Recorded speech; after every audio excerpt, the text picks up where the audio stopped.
Hello everybody, David Schuster here. Today we're diving into how Fox News continues to try and shape the political and campaign narrative, especially when it comes to defending Donald Trump. In a recent segment, Fox hosts Kayleigh McEnany and Ainsley Earhardt went all in on claiming Donald Trump was unfairly targeted during the Harris debate. Let's break down what really happened. Look, there was something that opened my eyes this morning, Ainsley, from the LA Times, and it is about the preparation that David Muir did for the debate along with his co-moderator. And this is what they said. With co-moderator David Muir, Davis, that's Lindsay Davis, had studied hours of campaign rallies and interviews to prepare for the much anticipated event at Philadelphia's National Constitution Center, and were ready to counter the candidate's most egregious statements. I mean, one candidate's, we should say. The decision to attempt to correct the candidates was in response to the June 27th CNN debate between Trump and President Biden, whose poor performance led to his exit from the race. When I read that, I hear, in other words, Trump trounced Joe Biden. That can never happen again. And therefore, we are going to watch Trump rallies, not both, to check one candidate. Except that is not at all what the article from the Los Angeles Times actually stated. The article didn't say the moderators prepared by watching just Trump rallies.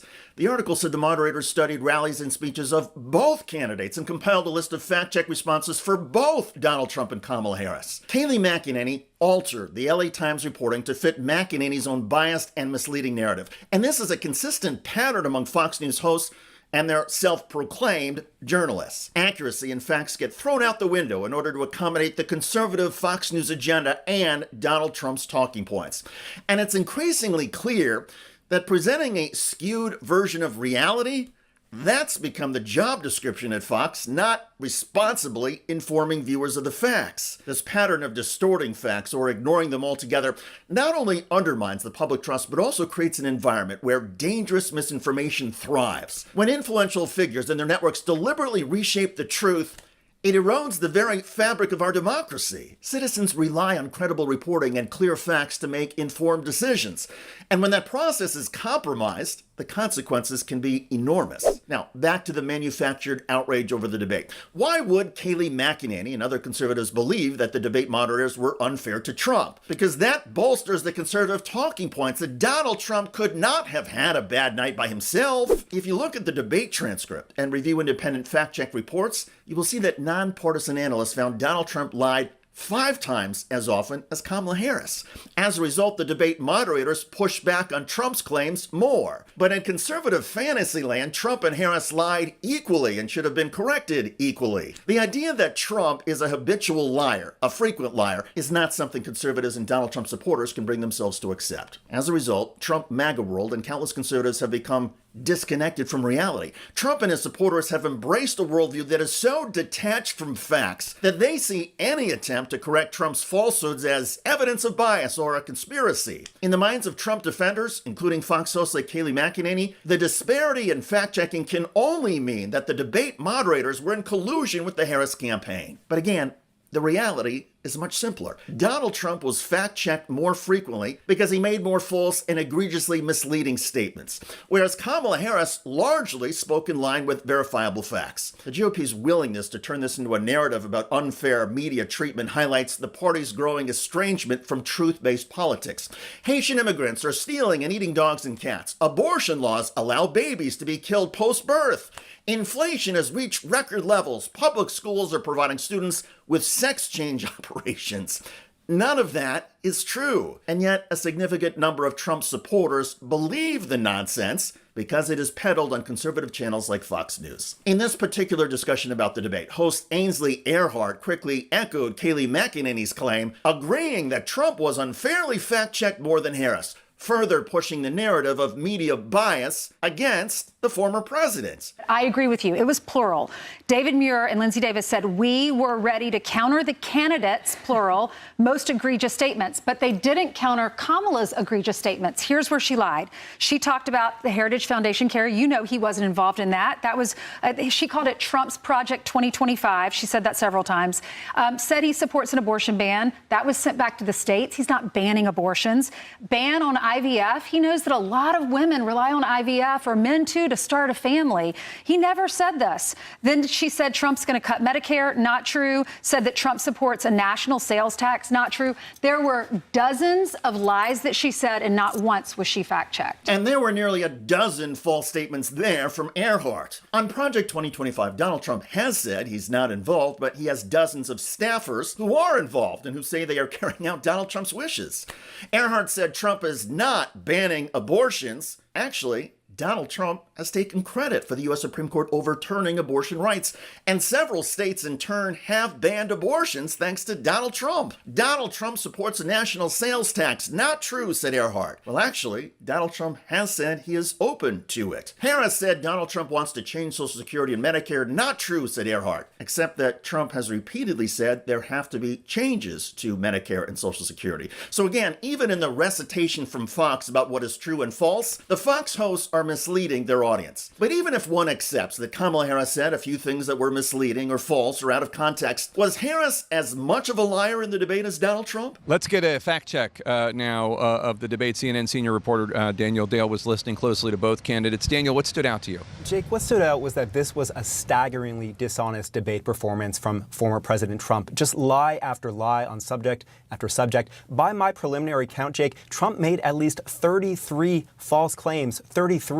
By contrast, by, again, a preliminary count, Vice President Harris made at least one false claim, though she added at least a few misleading claims and a few more that lack key context. I think a lot of Americans say, well, all politicians lie. No major presidential candidate before Donald Trump has ever lied with this kind of frequency. A remarkably large chunk of what he said tonight was just not true. And this wasn't like little exaggeration, political spin. A lot of his false claims were untethered to reality. Independent fact-check groups say Trump was far worse. And so Donald Trump got more pushback from the moderators. And in Fox News, we are witnessing a profound disconnect between reality and perception. This isn't merely about Donald Trump being fact-checked more than Harris. It's a reflection of a deeper, more troubling trend where truth is sacrificed for the sake of a narrative and an agenda. And in a media landscape where sensationalism often overshadows sincerity, we're left questioning, well, what happens to our collective understanding when facts are twisted to fit an agenda? When entire networks craft stories to reinforce pre-existing biases, the networks don't just skew the news, they shape our very sense of what is real and what is not. This trend doesn't just affect politics, it permeates our daily lives, influencing how we see the world and how we interact with others. All of this challenges us to confront some uncomfortable truths about the media's role in our lives and to reclaim our standing as informed critical thinkers. By seeking out genuine stories and holding media accountable, we can reconnect with a more authentic understanding of the world. It will not be easy. The forces that support bias and misinformation are significant. But remember, the goal here is not just to correct misinformation. It is to create a media environment that respects and honors our shared quest for truth and transparency. Our society depends on empirical facts. Our lives require information that is accurate and trustworthy. A post-factual world where anything and everything could be true is a recipe for chaos and instability. I'm David Schuster. Thanks for joining us. A new ranking, and I'm going to add, in my view, a highly questionable ranking of presidents, is turning heads after Biden came in higher than both Donald Trump and Ronald Reagan in his wildest dreams. The survey was done by the Presidential Greatness Project, who claim to be the foremost organization of social science experts in presidential politics. They may be the foremost example of the disconnect between ivory tower academia and real people.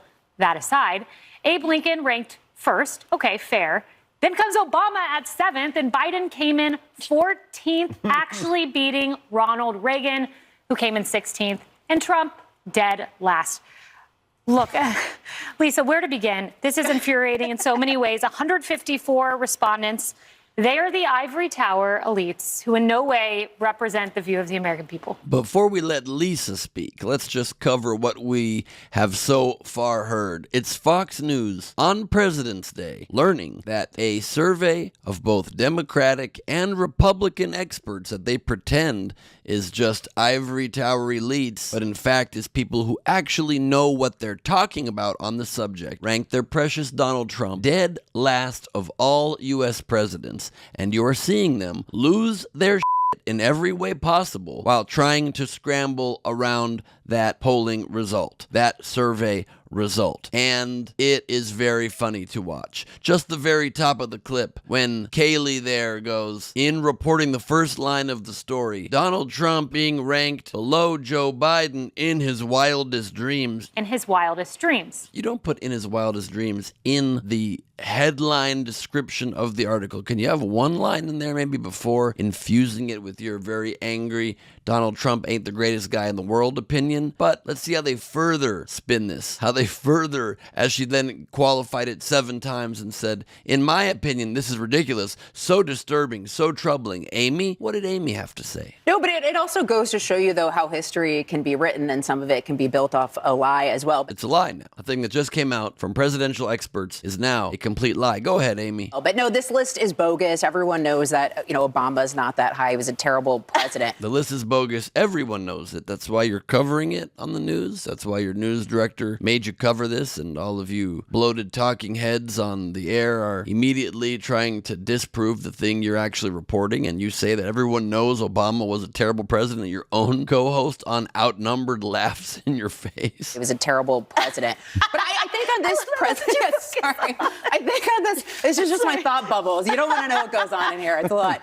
But I think on this President's Day, we're reminded that the president's not supposed to have this much power. The Constitution actually granted limited authority to the president. It was that way until really the 1930s. So I hope that we actually go back to a system of government where the president has less power, where we can decentralize the government and go back to a time where the people hold the power and not the people in charge, where we the people, not our elite leaders. Wait a minute. Trump is being considered bad. Other presidents are being considered stronger. Take away power from president. Make president weaker president. If Trump's not going to be respected, make president not powerful thing. These are the intellectuals over there at Fox News and their reaction to very straightforward news, very obvious news that Trump has been a complete disaster for this nation and will be again were he to, God forbid, in his wildest dreams, be elected once more. Yeah, based on what? Based on what do we have Biden's greatness? That he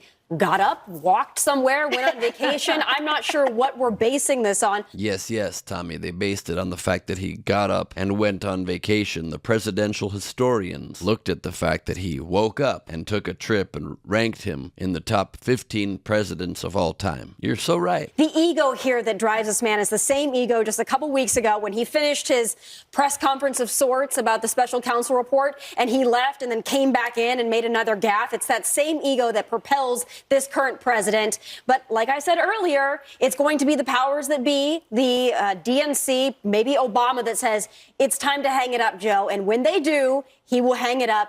Legacy be damned.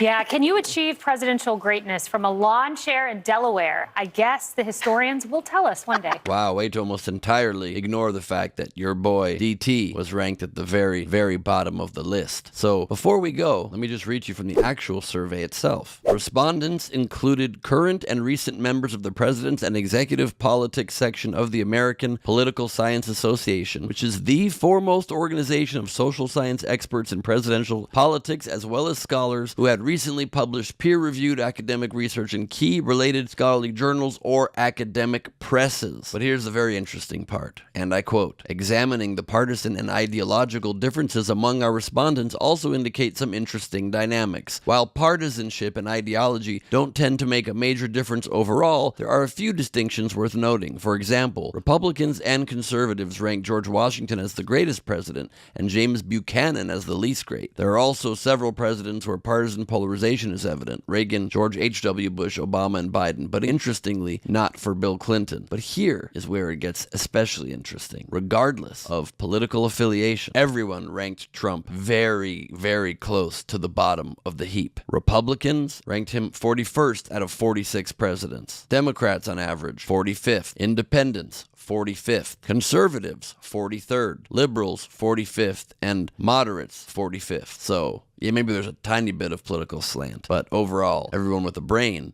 and any amount of actual knowledge base admits that Donald Trump has been an unmitigated disaster for this country, despite the fact that everybody at Fox News really likes to laugh about that fact and encourage it to happen again. So that's where we are. We're going into an election, and Trump is leading in the polls because there's media organizations that are propping him up despite the incredible risk that he already has been and continues to be to our nation. Are we going to let it happen yet again? I guess that remains to be seen. I'm Ben Glebe for Rebel HQ.